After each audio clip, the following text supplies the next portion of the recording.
Por fora, esta casa no condado de Vinton, Ohio, parecia um pouco bagunçada, dilapidada, negligenciada. Mas o que os investigadores encontraram lá dentro foi muito mais chocante. E posso te dizer, isso é pura maldade. O que vimos aqui hoje é pura maldade. 16 crianças vivendo na imundície, uma casa cheia de lixo e fezes. 16 crianças mantidas fora da escola. 16 crianças vivendo em um quarto de 12 por 12. Havia 4 adultos lá dentro: Gary Siders e sua esposa, Christina, o filho deles, Gary Siders Jr., e a esposa dele, Elizabeth Siders. Todos os 4 foram presos. E as crianças que têm idades entre 1 ano e meio e 18 anos foram todas retiradas. Muitas dessas crianças não tinham desenvolvido a linguagem e não conseguiam se comunicar. Como isso aconteceu? Todas as 16 crianças eram filhos de Elizabeth Siders, de 33 anos. 16 crianças nasceram em 18 anos, além de gêmeos siameses que faleceram. Como ninguém sabia o que estava acontecendo dentro daquela casa. Preocupo-me muito com eles. Não consigo imaginar 16 crianças naquela casinha. Agora, enquanto a investigação continua, há muitas perguntas sem resposta, incluindo o papel da mãe em tudo isso. Ela era uma cúmplice voluntária ou mais uma vítima? Isso foi uma verdadeira casa dos horrores. E esse termo, casa dos horrores, infelizmente usamos o tempo todo nesses casos de true crime envolvendo crianças. No entanto, este caso era distinto. 18 anos tendo filhos, um após o outro, vivendo na miséria. Por quê? Como? E qual foi o papel da mãe em tudo isso? Eu sou Vinnie Politan. Vamos investigar.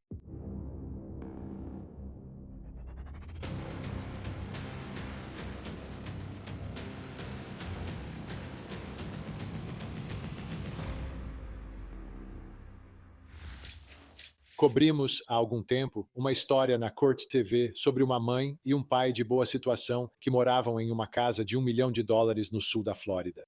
Mas na garagem deles, eles construíram uma caixa e colocaram uma criança dentro dessa caixa, o filho adotivo deles. Eles disseram que não conseguiam controlá-lo e que era assim que precisavam controlá-lo. Nesse caso, houve 2 julgamentos. Ambos os pais foram condenados. Ambos os pais acabaram cumprindo pena de verdade atrás das grades. Isso foi por colocar alguém em uma caixa dentro de casa. Eles o trancavam lá por horas a fio, com uma câmera de vídeo e um balde. E então eles trancavam a porta pelo lado de fora. E isso foi cruel, absolutamente cruel, inadmissível, e eles pagaram o preço por isso. Essa história é isso, só que exponencialmente pior. O que estamos falando são 16 crianças. 16 crianças em um quarto de 3,5 por 3,5 metros, cheio de lixo, baratas, fezes, vivendo como animais. Quero dizer, da forma como foi descrito pelos oficiais, nós tratamos animais resgatados melhor do que isso. Isso era tão ruim. E 16 crianças de 1 ano e meio até 18 anos, todas morando lá. E realmente o que estamos tentando entender, eu acho, nessa história, nesse caso e nessa acusação, é a dinâmica familiar. Porque havia 4 adultos morando lá, 4 adultos. Você tinha os Siders, o Gary Siders Sr. e sua esposa, Christina, o filho deles, Gary Jr., e então a mãe de todas essas crianças, Elizabeth Siders.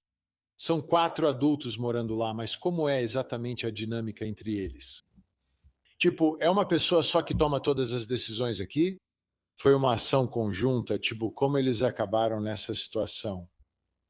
Né? Tipo, não faz sentido continuar tendo filhos e depois submetê-los a isso. É só maldade ou é pobreza?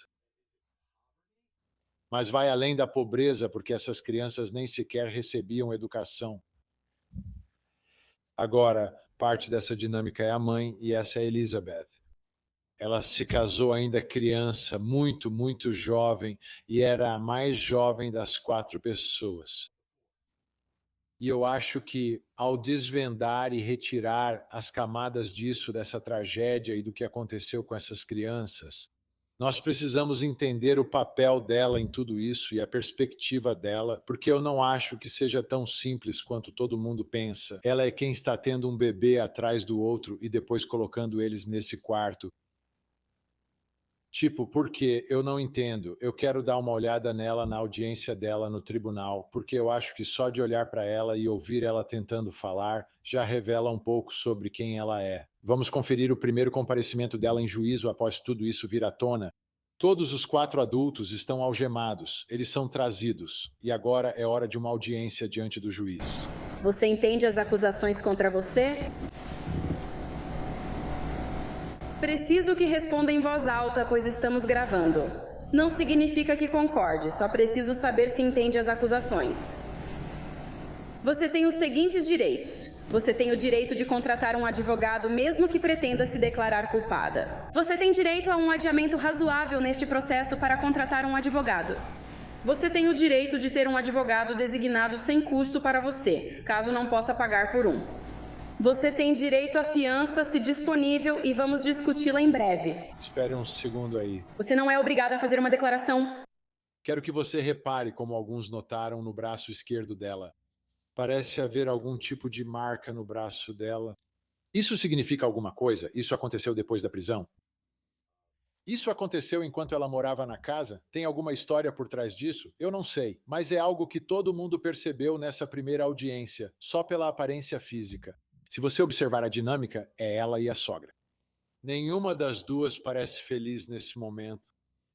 E é interessante ver como elas reagem à realidade agora. Pensa bem, elas fazem isso há anos.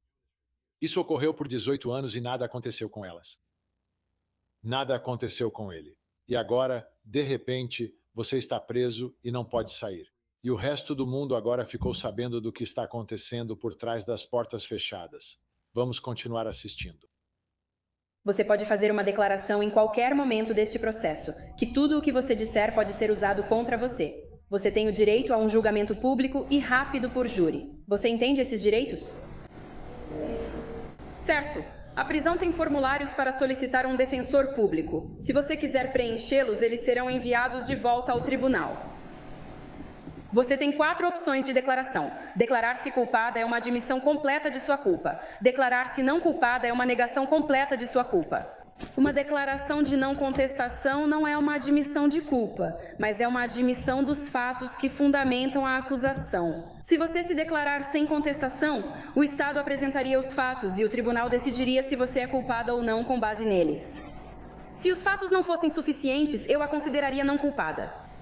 Uma declaração de não contestação não pode ser usada contra você em outros processos civis ou criminais, mas, se fosse condenada com base na não contestação, você terá um registro criminal. Uma alegação de não culpada por motivo de insanidade deve ser feita por escrito. Você entende essas declarações? E como você se declara? Para. Primeiramente, quero lembrar você do seu direito de permanecer em silêncio. Este não é o momento para você argumentar sobre o seu caso. Essas são acusações graves. E se você não souber o que fazer, vou registrar uma declaração de inocência para você até que possa consultar um advogado. Tudo bem? Ela tem uma história para contar. Dá para perceber naquele momento, não é? Ela tinha algo a dizer. Agora, o juiz fez a coisa certa, fez o que deveria fazer, é assim que eles agem, não tem advogado ali. Você não quer comprometer os direitos constitucionais deles, que eles entendem ou não entendem naquele momento. Mas está claro para mim que ela tem uma história para contar, que há algo mais na dinâmica daquela casa e no papel que ela pode ou não ter tido em tudo isso. Mas, novamente, é ela quem está tendo todos os filhos. Agora, à luz do que acabamos de ver, quero mostrar outra coisa na tela. Isso é da NBC 4 em Columbus. E o advogado dela disse o seguinte, dá uma olhada. Neste momento, ainda não temos certeza, pelo menos no meu escritório, se minha cliente é uma vítima ou não. Já afirmei que ela não se vê necessariamente como uma vítima, mas as investigações do Ministério Público e do meu escritório ainda estão em andamento. Interessante, não é? Uma vítima, né? As crianças são claramente as vítimas, a gente entende isso.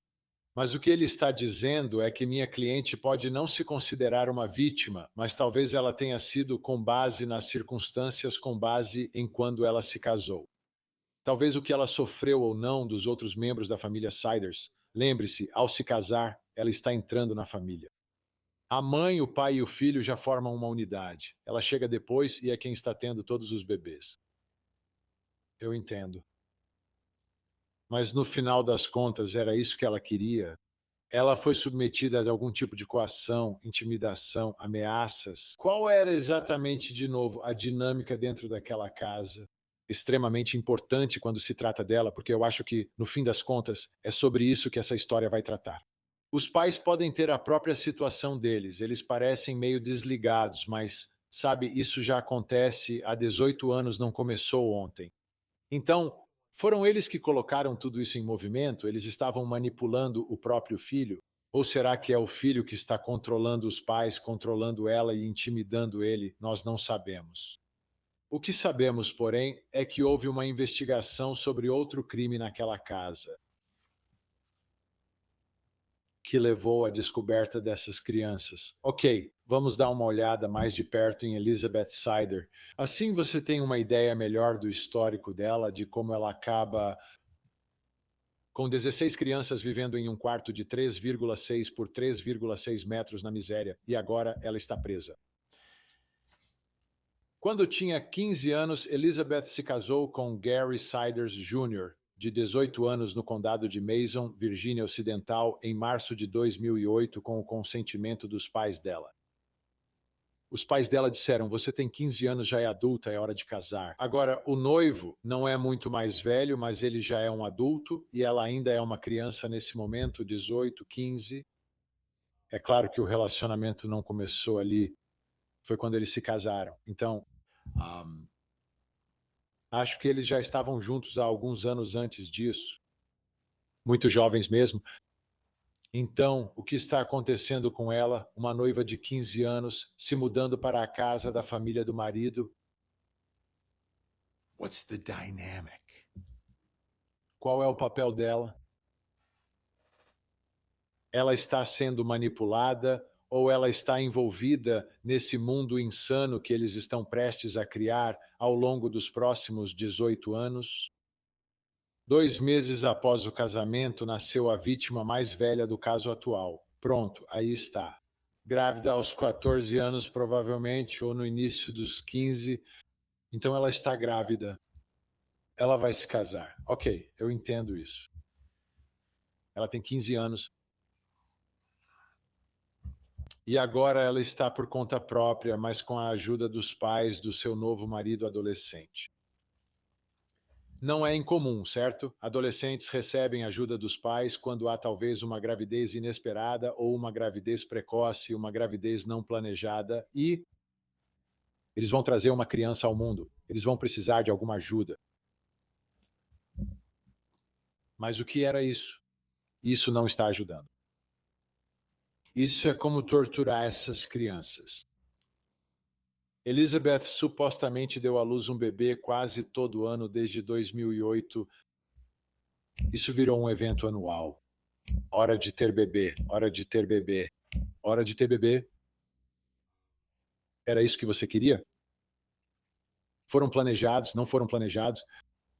Tipo, como era a conversa geral entre ela, o marido e os pais enquanto eles moravam nessas casas e ela tinha um bebê atrás do outro? Todos comemoravam, vamos ter outro bebê. Por quê? Se não pode cuidar, por que ter filhos? Ou o objetivo era fazer o que acabaram fazendo com essas crianças? Elizabeth Siders também deu à luz prematuramente gêmeos siameses em 2022. Esses gêmeos morreram no hospital. Então estamos falando de 16 filhos em 18 anos. É disso que estamos falando? Na verdade, eram 18. Por causa desses gêmeos que morreram. Ela não fica nem um ano sem ter filhos. É como se todo ano eles tivessem filhos. Elizabeth deu à luz a mais 3 pares de gêmeos. Então, os gêmeos siameses faleceram, mas ela tem outros 3 pares de gêmeos. Você terá mais filhos em menos tempo se tiver 2 de cada vez. Então, 3 das crianças nasceram ao mesmo tempo que outras 3. Então, pode ter havido tipo 1 ano e alguma coisa em que nenhum bebê nasceu. Se você tem 3 pares de gêmeos...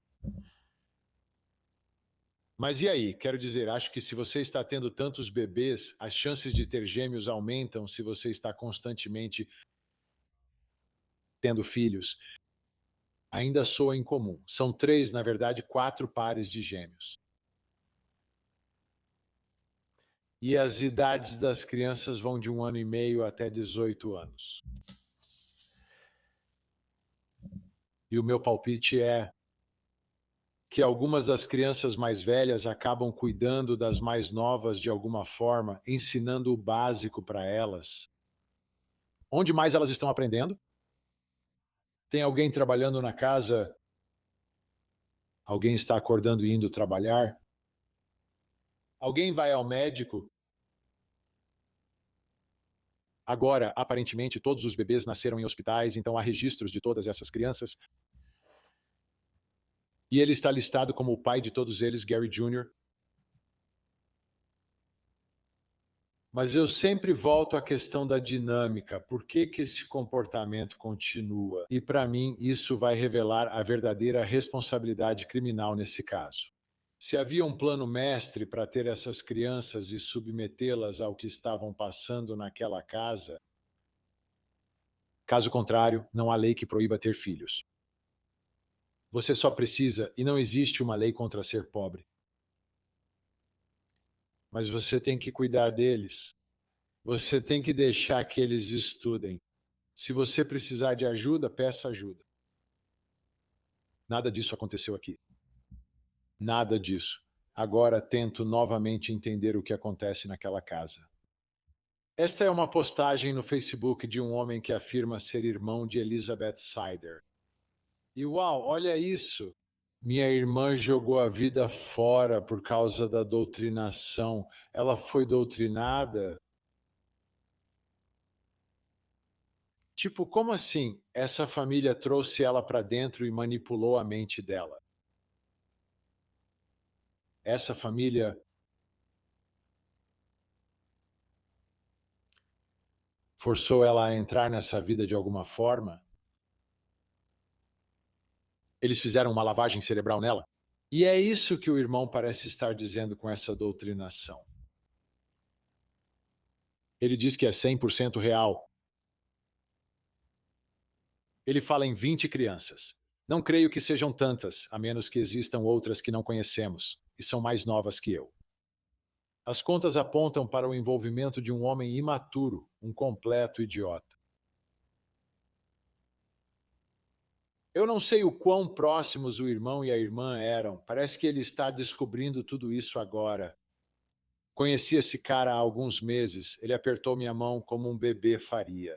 Mãos super macias. Definitivamente nunca trabalhou um dia na vida. Eu devia ter acabado com ele naquela noite. O irmão dela claramente culpa o marido, o pai das crianças, pelo que está acontecendo aqui. Eu estava pensando nisso, mas minha irmã... Fiquei feliz em ver, já faz 15 anos, você perdeu o contato com a sua família. Seguiu outro caminho, seguiu outro. Olha o que aconteceu. Então acho que ela meio que se afastou da família e não houve interação nenhuma durante todos esses anos. Quero te mostrar uma foto que é uma imagem de antes e depois. É uma foto sem data do Facebook de Elizabeth ao lado da sua foto de ficha policial. E quando eu olho para essa foto, no que eu foco aqui. Eu foco aqui nos olhos. Na foto sem data do Facebook que a mãe dela postou, eu vejo alguém que está vivo. Eu vejo vida. É isso que vejo nesses olhos. Na foto à direita, o cabelo e outras coisas também estão diferentes. Olhos mortos. Pelo que ela passa ou o que aconteceu com ela? E aqueles olhos mortos, não estou atribuindo isso ao fato de ela ter sido presa. Culpo isso por tudo o que acontecia a portas fechadas. Vou reservar um momento para ouvir o que investigadores e promotores disseram sobre o ocorrido. Houve algumas coletivas de imprensa, sendo a primeira em 30 de junho, e isso foi logo após as crianças serem resgatadas e as prisões serem feitas. Andy Wilson é o procurador-geral de Ohio. William Archer é o promotor de justiça do condado de Vinton. Vamos ouvir o que eles tinham a dizer quando se depararam pela primeira vez com o que descobriram dentro desta casa dos horrores. Como você ouviu, agentes do BCI de Ohio participaram do cumprimento do mandado de busca esta manhã, junto com os agentes do escritório do xerife do condado de Vinton.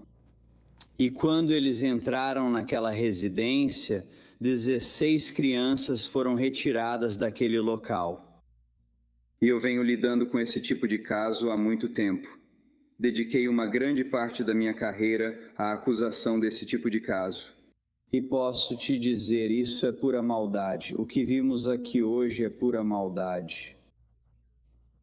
Preciso elogiar os agentes do escritório do xerife do condado de Vinton e nossos agentes de Ohio. BCI e eu que entramos em um dos piores ambientes que já vi na minha carreira. E estiveram lá por aquelas crianças no momento em que mais precisavam. Essas crianças estão atualmente sendo tratadas em hospitais por todo o estado. E isso é, como você ouviu, uma investigação em andamento. Atualmente, temos 4 pessoas sob custódia. Gary Siders Sr., Gary Siders Jr., Christina Siders, Elizabeth Siders. Eles estão detidos sob 17 acusações de colocar crianças em perigo, um crime de 2º grau, porque envolve danos físicos graves. Sim, na verdade envolve 16 crianças. Temos 17 acusações, porque nem conseguimos falar com as crianças para obter nomes e informações de contato. Então, no fim, serão apenas 16 acusações. Esses 4 indivíduos serão formalmente apresentados à Justiça amanhã, às 10h30, no Tribunal de Primeira Instância do Condado de Vinton. Quero enfatizar que nosso foco agora é a segurança das crianças. Essas crianças estão sendo submetidas à avaliação médica e estamos tentando encontrar um lugar para elas, e essa é nossa principal preocupação neste momento. Quero enfatizar que essa conduta não é aceitável no condado de Vinton. Essas pessoas não eram do condado de Vinton. Isso não é apropriado e certamente não reflete os valores do condado de Vinton. Certo. As 2 palavras que mais me chamam a atenção são maldade pura, certo? Eles sabem o que viram. Eles sabem o que vivenciaram, sabe? Estamos recebendo relatos de segunda mão de investigadores, relatórios, etc. Mas essas são palavras fortes. Essas são palavras poderosas. E o que isso me diz é que esses promotores, independentemente do que essa mãe possa dizer ou alegar, eles não estão dando nenhuma colher de chá.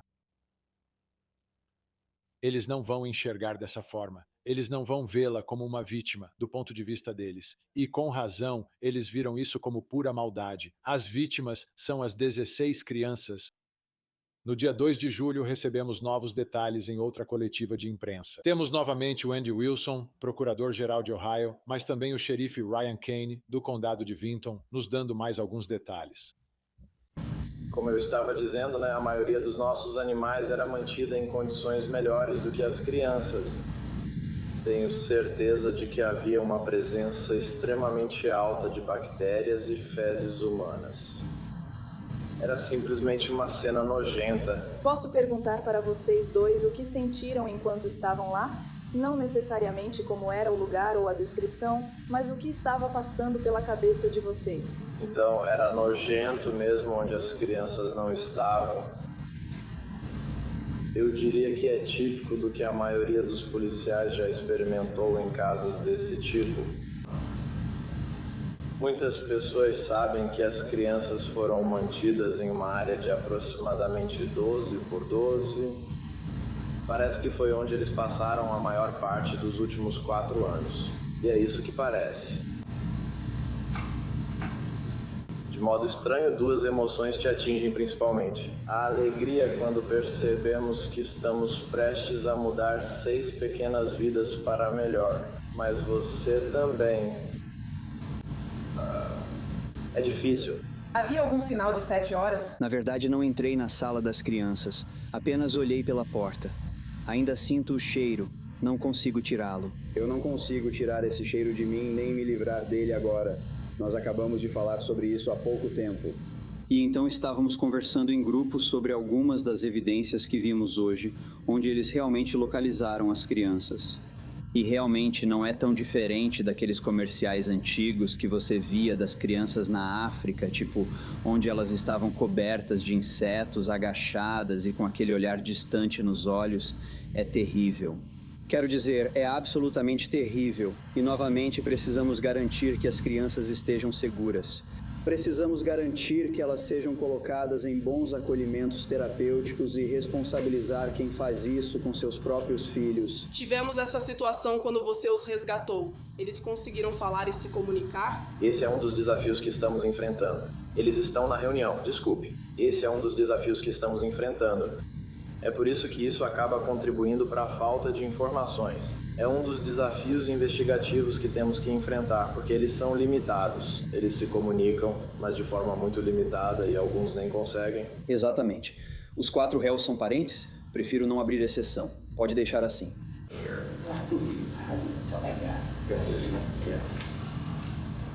Vovó, vovô, pai, mãe, até agora é isso que sabemos.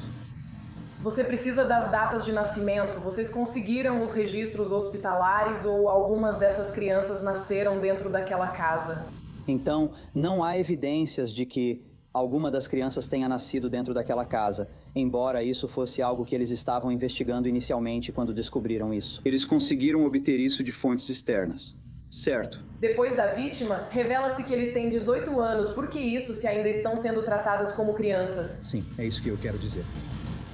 Boa pergunta. A capacidade mental da jovem, ela acreditamos, uma pessoa com deficiência intelectual. Não conseguia nem soletrar o próprio nome aos 18 anos. Por isso, do ponto de vista do desenvolvimento, ela ainda é menor de idade. Pode ser negligência educacional, não atraso no desenvolvimento? Mas você não vai à escola. Você não tem como receber educação. Essas crianças sabiam ler e escrever? Uma recuperação. Sim, de novo, estamos lidando com isso agora. Algumas dessas crianças podiam comer, dormir, ser, sim. Então, quero dizer, estamos falando, isso é muito... Foi terrível. Quero dizer, eles parecia quase animais selvagens. Foi terrível. Então, quando estamos falando de leitura, escrita e educação, estamos falando de um outro nível de expectativas aqui. Tipo, já é difícil o suficiente fazer com que essas crianças, esses jovens de 18 anos, consigam soletrar um nome. Isso desafia os promotores. Se você tem 16 vítimas que têm dificuldade de se comunicar, não é só que elas não querem fornecer informações, mas elas realmente não conseguem fornecer informações, não conseguem comunicar as informações. E essa pode ser a única brecha nesse caso para um dos 4, provavelmente a mãe, fazer um acordo para preencher as lacunas que as crianças, as próprias vítimas, não conseguem preencher. Talvez esse seja o rumo do caso. Então, esse caso está acontecendo em Ohio. E Ohio é um estado muito diverso, com diferentes regiões, diferentes partes.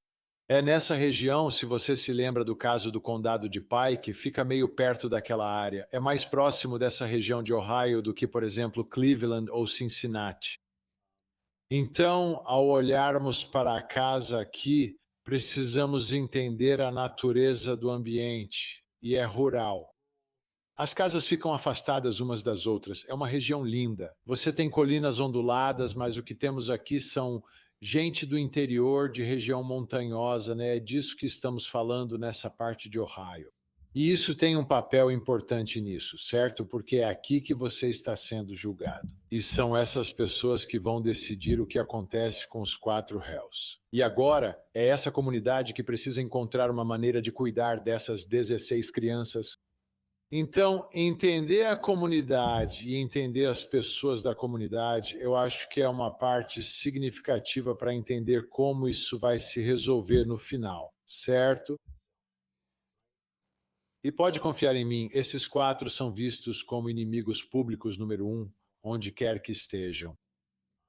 Mas talvez ainda mais aqui, por causa de quem são as vítimas e agora como o resto do mundo está olhando para essa comunidade e olhando para essa comunidade de uma certa forma.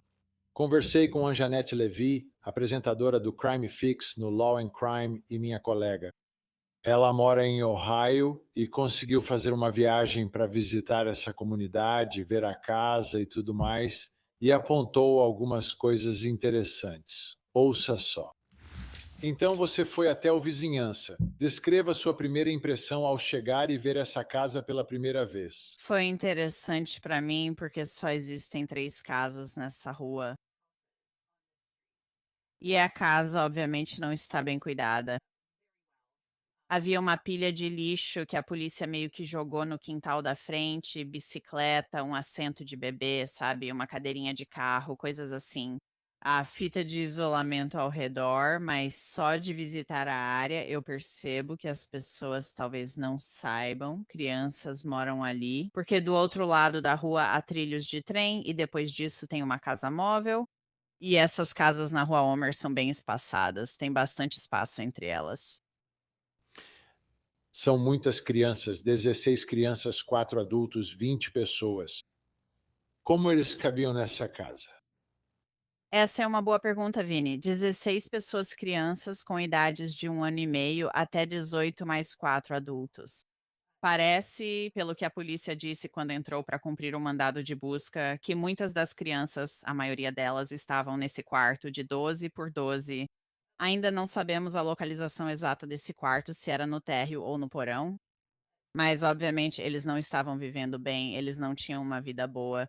Você viu os pais nas fotos de fichamento. Eles pareciam bem acabados e estavam sujos. Provavelmente estavam cansados, com os olhos vermelhos.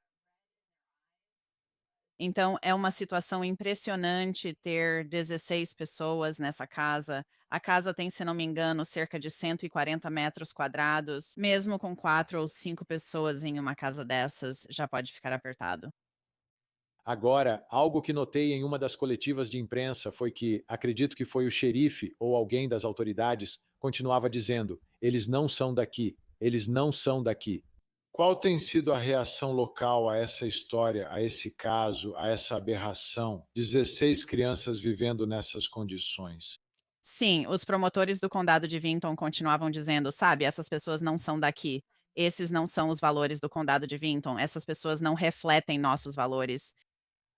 A reação tem sido bastante chocante, porque as pessoas não entendem como isso pôde acontecer. Quando eu entrei na cidade, a cidade é bem bonitinha, na verdade. Enquanto eu vinha dirigindo da cidade vizinha, as casas pareciam bem cuidadas. As pessoas têm orgulho de suas casas. Eu vi pessoas cortando a grama e coisas assim. Conversei com uma mulher que morava em uma cidade vizinha e ela disse que, sabe, é normal para as pessoas daquela região, talvez se você tiver uma família grande, ter 4 ou 5 filhos, mas nada como isso. E quando eu estava lá, Vini, as pessoas realmente vinham de condados bem distantes. Quase tinha se transformado em uma espécie de atração para ver essa casa. Conversei com alguém que dirigiu bem mais de 1 hora para chegar lá e com mais 2 mulheres que estavam em um festival a 45 minutos dali, mas que na verdade moravam a 2 horas de distância. E elas tinham vindo ver porque as pessoas simplesmente não conseguem entender como algo assim poderia acontecer. Agora 16 crianças foram retiradas da casa. Sabemos onde as crianças estão? Elas estão em acolhimento familiar. Elas estão em acolhimento familiar. Elas foram colocadas com famílias, pelo que entendemos, possivelmente em diferentes condados, porque encontrar famílias acolhedoras em um único condado desse tamanho para acolher 16 crianças pode ser muito difícil. É um condado de cerca de 13.000 pessoas, é muito pequeno. Um dos primeiros relatos é que as crianças não conseguiam se comunicar. Nós sabemos mais, houve mais detalhes sobre o nível de educação, fala compreensão entre eles ou compreensão do mundo que essas crianças têm. E nós não temos nenhuma informação atualizada sobre isso. Disseram que algumas crianças não falavam, mas será que foi porque a polícia estava entrando na casa deles e eles estavam mantidos em uma casa escondida e ficaram chocados ao ver todos esses policiais armados e com equipamento tático entrando na casa deles? Talvez eles simplesmente tenham ficado sem palavras. mas nós não temos uma compreensão completa das capacidades de fala deles, do histórico educacional deles, além de sabermos que eles estavam faltando à escola. Os 6 mais velhos, em 2021, não tinham ido à escola durante todo o ano letivo, e os tribunais foram atrás de Gary Jr. e Elizabeth. Então você mencionou que estavam procurando essas crianças. Quem estava procurando essas crianças e por que ninguém conseguia encontrá-las? O Distrito Escolar do Condado de Galha, na verdade, entrou com queixas no Tribunal de Menores contra Gary Jr. e Elizabeth, dizendo que 6 dos seus filhos, e eram queixas separadas para cada criança, não tinham ido à escola durante todo aquele ano letivo. Isso foi em outubro de 2021 e era para o ano letivo de 2021 a 2022. As queixas disseram aos pais: seus filhos têm faltado às aulas com frequência. Eles já faltaram mais de 72 horas de aula até agora este ano. E, de acordo com a lei de Ohio, eles são obrigados a ir ao tribunal e relatar isso se as crianças não estiverem na escola. Os pais, se forem considerados culpados de violar a lei, podem ser multados e possivelmente acusados de negligência infantil, porque as crianças devem estar na escola. Acho importante destacar que você só pode ser considerado faltoso se estiver matriculado na escola. Essas 6 crianças mais velhas precisaram ser matriculadas nessa escola em algum momento. Então, o tribunal, provavelmente através do departamento do xerife, que normalmente é quem entrega documentos para os tribunais, foi procurar a família para entregar essas notificações. E disseram que não conseguiram encontrá-los. Em janeiro de 2022, 3 meses depois, as queixas foram arquivadas. Na documentação disseram: não conseguimos encontrá-los para notificá-los formalmente. Então, neste momento, esse caso está meio que parado. Era isso que achávamos que acontecia? Eles estavam mudando de um lugar para outro? Me disseram há mais de uma semana que eles deixaram o condado de Galha, que os serviços de proteção à criança do condado de Galha estavam investigando, que eles ficaram sabendo dessa família. E mais de uma pessoa me disse que foi por isso que eles saíram do condado de Galha. E pelo que consegui apurar, parece que foi mais ou menos nessa época que eles se mudaram do condado de Galha para o condado vizinho de Vinton. E quanto à família dela? Nós sabemos, são tantas crianças, certo? Se ela tem pais a todos esses netos, além de feriados e aniversários. Havia alguma indicação de que alguém fora daqueles 4 adultos que foram presos teve contato com as crianças? A única coisa que consegui descobrir e perceber investigando esse caso é que a mãe dela, a mãe da Elizabeth, teve algum contato, mas foi limitado. Foi um contato limitado com a filha. Sabemos que ela desejou feliz aniversário à filha em 2020 no Facebook e postou uma foto em que estava diferente, com cabelo loiro e mais jovem. Não sabemos quando essa foto foi postada. Parece, porém, que uma das irmãs mais velhas de Gary Jr. teve algum contato com a família. E podemos ver isso pelas fotos do Facebook, coisas assim, pelo menos com os pais dela, os avós, nesse caso, Christina Lynn Siders e Gary Sr. Mas o quanto de contato próximo existia, isso ainda é uma questão para a qual não temos resposta no momento. E essa é a parte que sempre me choca. Quero dizer, você tem todos esses filhos, netos, sobrinhos, sobrinhas, e não há nenhum contato significativo com o resto da família. E ninguém realmente levanta nenhum sinal de alerta. E para mim essa é a parte chocante. Eu acho realmente chocante. E a mãe dela, nem a mãe de Elizabeth, no dia em que isso aconteceu, quando o mandado de busca foi cumprido, ela chegou a postar notícias sobre isso na página dela no Facebook. Ela tinha que saber que aqueles eram os netos dela. Por que ela postaria isso, a menos que realmente não soubesse? Mas ela realmente postou as notícias, ela só compartilhou elas na linha do tempo dela. E se ela tinha ou não alguma suspeita de que algo estava errado, ou eu não sei, talvez elas só tenham perdido o contato porque não têm um bom relacionamento. Mas há muitas perguntas aí, porque se você sabe que crianças estão vivendo nessas condições, eu acho que você teria a obrigação de denunciar isso. Você teria o dever de denunciar isso para as autoridades. Com certeza. Com certeza, são crianças. E finalmente, o que vai acontecer agora? Para onde esse caso vai? Para onde essa história caminha? Bem, vai para um grande júri. Ele só tem grande júri a cada mês e meio, mais ou menos, lá no condado de Vinton. É um condado pequeno. Diferente dos grandes condados de Ohio, aqui não há grande júri todos os dias. Talvez precisem convocar um grande júri especial para isso. O promotor havia dito, antes dessa ordem de silêncio ser emitida, que eles teriam uma atualização sobre isso possivelmente em cerca de 2 semanas. Ele disse isso na semana passada. Se vamos mesmo receber uma atualização agora, teremos que esperar para ver. Essa ordem de silêncio está sendo contestada na Suprema Corte de Ohio por ser muito ampla. Mas isso vai para um grande júri. E nesse momento, a investigação continuará e veremos se acusações adicionais serão acrescentadas a isso, porque, lembre-se, Vini, eles foram lá inicialmente procurando evidências de outro crime. Eles foram lá porque tinham um mandado de busca procurando evidências de outros crimes. E eles encontraram as crianças e então conseguiram um segundo mandado de busca por causa das crianças. Então, houve muita confusão sobre isso, de que eles foram lá por causa das crianças. A procuradora-geral deixou claro que não era esse o caso. E ainda não sabemos o que está acontecendo com aquele mandado de busca original. O que os levou àquela casa na rua Homer? Graças a Deus, ainda bem que eles chegaram lá. Uau! Anjanete, muito obrigado. De nada. Agradeço novamente a Anjanete Levi do Crime Fix no Law and Crime por essa perspectiva. Este caso é triste, este caso é trágico. Ainda bem que não foi um assassinato, certo? As crianças foram salvas. A questão é, será que a vida delas pode ser transformada para que tenham uma vida significativa como merecem? E espero que esse processo tenha começado e que isso possa acontecer. Obviamente, continuaremos acompanhando essa história aqui no Vinipolitan Investiga, de olho em como as coisas se desenrolam no tribunal. E vamos ver se a mãe se separa dos outros 3 réus. Essa é a minha previsão. Nosso tempo acabou. Sou Vinipolitan. Obrigado por assistir. Enquanto isso, especialmente diante de uma história como essa, por favor, não se esqueça de abraçar as crianças.